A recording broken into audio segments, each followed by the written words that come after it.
Question: what major leaguer collected 2 hits for 2 teams in 2 cities off 2 Hall of Fame pitchers on the same day? Hi, everybody. This is Short Shots, usually with a touch of trivia. I'll leave you try to figure out the answer while I tell you how it happened. As a member of the New York Mets, he played center field at this time in 1982.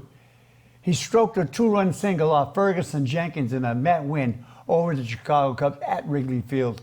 He was taken out of the game in the 3rd inning and informed that he had been traded to the Montreal Expos. He boarded a plane for Philadelphia and played against the Phillies that night, and he singled off Steve Carlton in the 7th inning. His name was Joel Youngblood. Now, last week, the American League All-Stars defeated the National League All-Stars for the 7th time in a row before the lowest TV audience rating in All-Star history. And speaking of last week, an article on July 10th in the Allentown Morning Call newspaper was brought to my attention.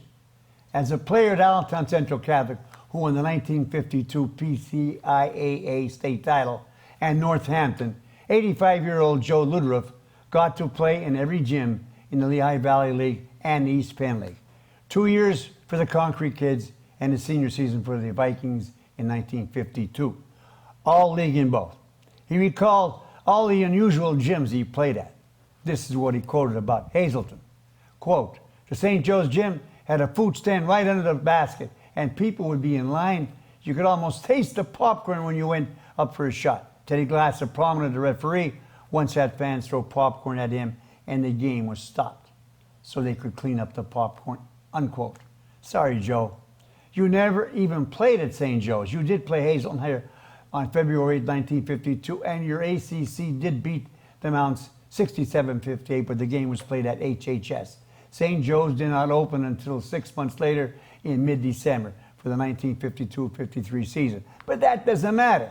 There never was a food stand under any basket at St. Joe's. Ask Bob Wattrow, who's going into the Hazen Area Sports Hall of Fame in September. He'll be here. He played against Ludruff in 1952 when he was a junior at HHS.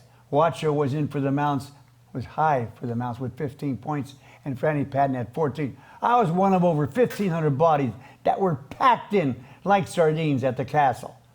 Let's end it tonight with a short trivia. Who is the only player in NFL history to force 2 safeties in the same game? Answer: Fred Dwyer of the LA Rams at the Coliseum in 1973, who played in the TV series Hunter from 1984 to 1991. Till next time, be a good sport and stay loose.